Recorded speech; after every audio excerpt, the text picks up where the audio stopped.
welcome to my YouTube channel. In today's video, we will talk about trigonometric ratios of some specific angles. So in the previous video, जब हमने previous video में क्या देखा था कि we were talking about these angles, है ना? हम ये सारे angles के बारे में बात कर रहे थे और इन angles के respect में हमने ratios, different ratios निकाले थे. अब what if ये तो 90 डिग्री होता है ना, राइट एंगल ट्राइंगल में दिस इज 90 डिग्री और ट्राइंगल की ये प्रॉपर्टी होती है कि sum of three angles is equals to 180 degree. किसी भी ट्राइंगल में जब हम इन तीनों एंगल्स का सम करते हैं तो वो कितना होना चाहिए, 180 डिग्रीज. ठीक है, तो ये प्रॉपर्टी आपको याद रखना है. अब अगर क्या होता है यहाँ पर 45 डिग्री हुआ एंगल, है ना. अभी तक हमने कुछ ऐसे स्पेसिफिक वैल्यू लेके बात नहीं करी थी एंगल्स के बारे में. तो अगर हम सपोज करते हैं या फिर ये हमारे पास गिवन है कि ए जो है एंगल कितना 45 डिग्री है, तो 90 प्लस 45, तो और बाकी का रिमेनिंग कितना बचा 45 डिग्रीज. तो इस तरह से हमें ये एंगल्स पता चल गए. अब अगर मुझे इस एंगल के रिस्पेक्ट में अपनी बाकी के ट्रिग्नोमेट्रिक रेशियोज फाइंड करने हैं, तो how I am going to do that. तो सबसे पहले वी विल सपोज ये एंगल 45 है. दैट मीन्स ये ए के इक्वल होगा, ये ए मतलब ये साइड और ये साइड इक्वल होगी. तो हमने सपोज कर लिया कि ये ए यूनिट है, ये भी ए यूनिट है. Now we have to find the hypotenuse. तो हाइपोटेनस हम कैसे फाइंड करेंगे, भाई A C is equals to under root A square plus A square which is equals to 2a square under root. अब ये वाला 2 under root ऐसा, और ये जो a स्क्वायर है, स्क्वायर और अंडर रूट कैंसिल, तो ये, तो इसकी वैल्यू क्या आ गई हाइपोटेनस की, a अंडर रूट 2.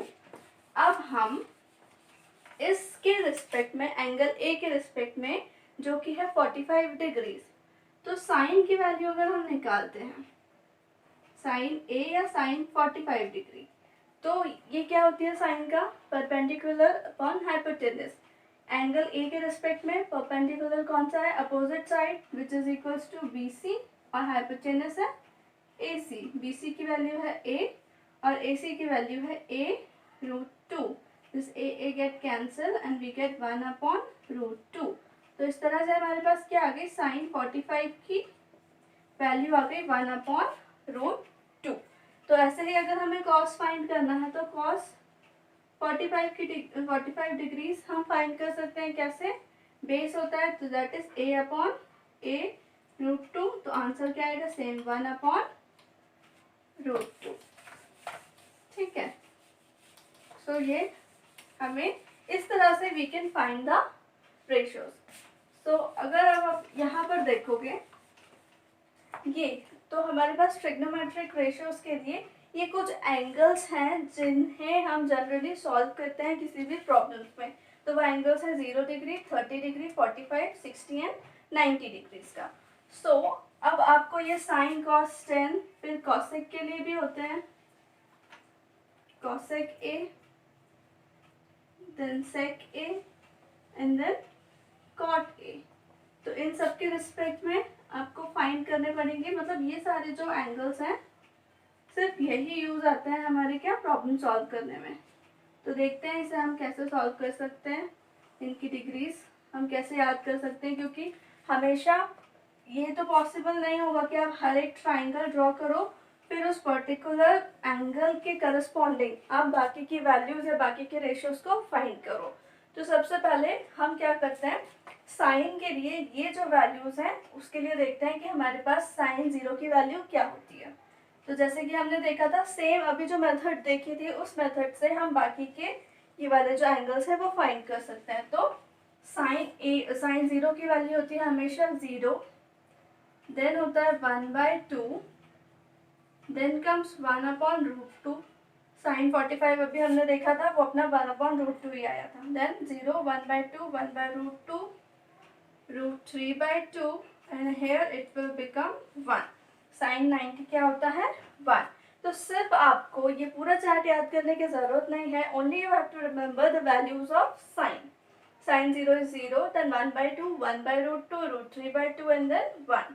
तो ये पता चल गया. अब cos के लिए हम इससे रिलेशन बना के we can find it. तो हमेशा जब साइन की वैल्यूज होती है वो cos के पूरे अपोजिट में चली जाती हैं. जैसे sin 0 है तो हम यहाँ cos की वैल्यू जब फाइंड करना है तो हम sin 90 से स्टार्ट करेंगे. कैसे? ये जो 1 है we will put it here, then √3/2, then 1/√2, then 1/2 and then 0. तो अभी हमने देखा था साइन और कॉस की वैल्यू निकाली थी 45 डिग्रीज पे, तो 1/2, 1/√2 और 1/√2 भी आया था. तो ये मेथड है. क्या किया हमने? कॉस के लिए साइन की जो वैल्यूज हैं वो जस्ट यहाँ से अपोजिट कर दी. तो साइन 0 किसके इक्वल होता है? कॉस 90 डिग्रीज के. तो ये आपको याद रखना है. फिर tan के लिए हमने रिलेशन देखा था. tan का कैसे होता है? साइन अपॉन कॉस कर देते हैं तो tan मिल जाता है. तो सेम चीज हमें यहाँ पर करना है. तो 0/1 will give you 0. 1/2 divided by √3/2 तो क्या मिलेगा? 1/√3. देन 1/√2, 1/√2 अपॉन में होगा तो ये कैंसिल होके 1 मिलेगा. देन √3/2 डिवाइडेड बाय 1/2 तो क्या 2 कैंसिल होके हमें सिर्फ मिलेगा √3. और 1/0 हमेशा 0 से कुछ भी नंबर डिवाइड नहीं होता है. We will get what? Infinity. तो इस इन्फिनिटी को हम क्या बोलते हैं? Not defined. इसकी वैल्यू हमारे पास नहीं है. 1090 की values is not defined. Same अब हमें देखा था कॉसेक क्या होता है? साइन का जस्ट अपोजिट. कॉसेक को हम कैसे लिखते हैं? कॉसेक कैसा होता है? 1/sin होता है. तो सेम चीज इसमें हम अप्लाई करेंगे. मीन्स 1/0 क्या हो जाएगा? 1/0 is again not defined. Then 1/2 तो 1/1/2 तो ये क्या मिलेगा? 2. ये सारी वैल्यूज क्या होंगी? अपोजिट हो जाएंगी क्योंकि cosec is equals to 1/sin. ये हो जाएगा √2.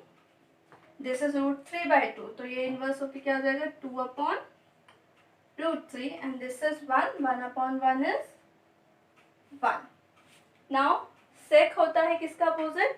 cos का. sec क्या होता है? sec is equals to 1/cos A. So 1/1 is 1. Then √3/2 तो ये क्या हो जाएगा? 2/√3. This is 1/√2. यहाँ हो जाएगा ये √2. फिर 1/2 is 2. फिर ये 0 है. यहाँ पर क्या है? ये 0/1 है. अब जब हम sec के लिए करेंगे तो ये क्या हो जाएगा? 1/0. That means this is not defined. ठीक है. या फिर आप ये वही कर रहे हैं हमने यहाँ 1/2/√3 then √2 then 2 then not defined. So ये जस्ट क्या चलते हैं? Exactly opposite. फिर 10 भी क्या? कॉट की वैल्यू क्या होती है? 1/10. So this is 0. Now 1/0 will be not defined. 1/√3 is √3. 1/1 is 1. 1/√3. Then here not defined. not defined कब होता है? 1/0 पे. अब इसका अपोजिट करेंगे तो ये क्या आ जाएगा? 0. या तो आप इसको इन्वर्स करके लिख सकते हो या जैसे हमने साइन कॉस की वैल्यू देखी थी वैसे. tan 0 है तो ये नीचे 1/√3 then 1√3 एंड नॉट डिफाइंड. तो ये वैल्यूज है. सिर्फ आपको इसमें साइन की वैल्यूज याद रखने की जरूरत है. बाकी you can find it out. So I hope आपको ये समझ में आया होगा. If you have any doubt you can ask me in the comment section. Like my video, share it with your friends. Thank you.